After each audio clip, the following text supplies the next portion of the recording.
Dalam sebuah dialog di Praha tahun 2018, Steve Bannon menceritakan bagaimana Trump menjadi POTUS, President of the United States. Dialog ini biasa saja bagi sebagian orang, tapi bagi saya, penggemar geoekonomi dan geopolitik, saya menarik stabilo warna merah atas sebuah kalimat. Kami menyamakan level playing field sehingga kami menang. Kalimat inilah yang menjadi dasar analisa saya, sehingga jadi memahami apa yang dimaksud dengan tim Trump untuk kebijakan luar negeri yang akan menguntungkan Amerika. Saya jadi mengenal isi kepalanya Pompeo, mengenal isi kepalanya Bolton atau Shanahan dalam strategi perang dengan Cina. Kesimpulan, Amerika versus Cina saat ini bukan perang dagang, tapi perang ideologi. Menurut pengamat intelijen ekonomi, A.V. Temames yang berdomisili di London, hal inilah yang membuat banyak para analis salah baca, terutama analis ekonomi. Dikira Cina dan Amerika itu perang dagang biasa, perang ekonomi, hanya karena merasa sepertinya Amerika kalah dengan impor Cina yang besar masuk ke Amerika sehingga pasang tarif masuk tinggi agar barang di Cina itu mahal. Negara Amerika untung dari tarif pajak masuknya barang Cina yang ditinggikan, dan juga imbas produk hasil manufaktur di Amerika jadi bisa berjualan karena harga mereka kompetitif itu di dalam Amerika.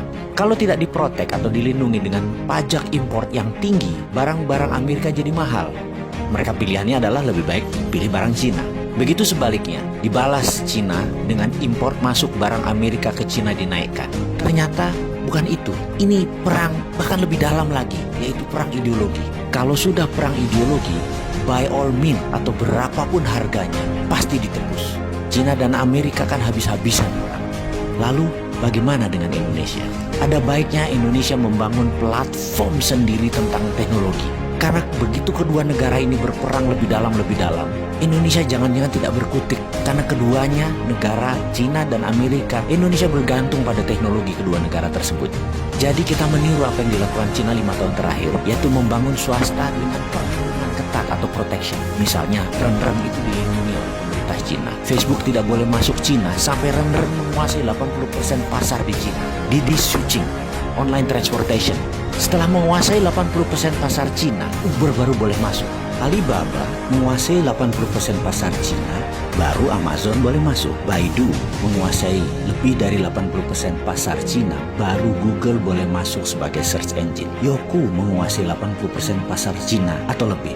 YouTube baru boleh masuk, dan masuknya pun asing tersebut sampai dibatasi sampai saat ini. Indonesia kalau mau maju, aplikasi anak negeri dilindungi terlebih dahulu. Sekarang perang dagang Cina-Amerika sedang memanas. Indonesia ambil kesempatan. Anak bangsa buat fintechnya sendiri, buat Google versi Indonesianya sendiri, buat WeChat versi Indonesia sendiri, buat Facebook versi Indonesia sendiri, dan pastikan semua proyek itu diprotek oleh negara, dilindungi oleh negara. FBI asing masuk diatur, Google asing diatur, sosmed semua diatur yang dari luar negeri, dan produk Indonesia diberi fasilitas penuh kemudahan. Yakinlah 1-2 tahun ke depan anak bangsa bisa membuat dan melaksanakan proyek tersebut, sehingga pada tahun 2021 sewaktu puncaknya perang dua negara, Indonesia sudah punya semuanya. Kita tidak tergantung pada Cina dan Amerika. Saya yakin Amerika pasti akan mematikan sosmed mereka, internet mereka, satelit mereka, karena itu adalah strategi perang, battle space namanya, penaklukan ruang udara. Tapi kalau Indonesia punya semua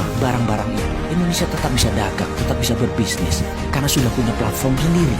Kita tetap connect. Kemarin, beberapa saat yang lalu, 2 hari sosmed dimatikan secara lokal. Banyak netizen yang muring-muring. Apalagi kalau Cina matikan 5G. Sementara Indonesia sudah pakai 5G di tahun 2021.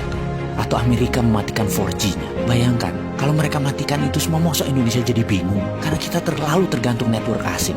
Amit-amit jangan sampai itu terjadi. Ada solusinya, yaitu dengan membangun platform digital teknologi yang diprotek oleh negara.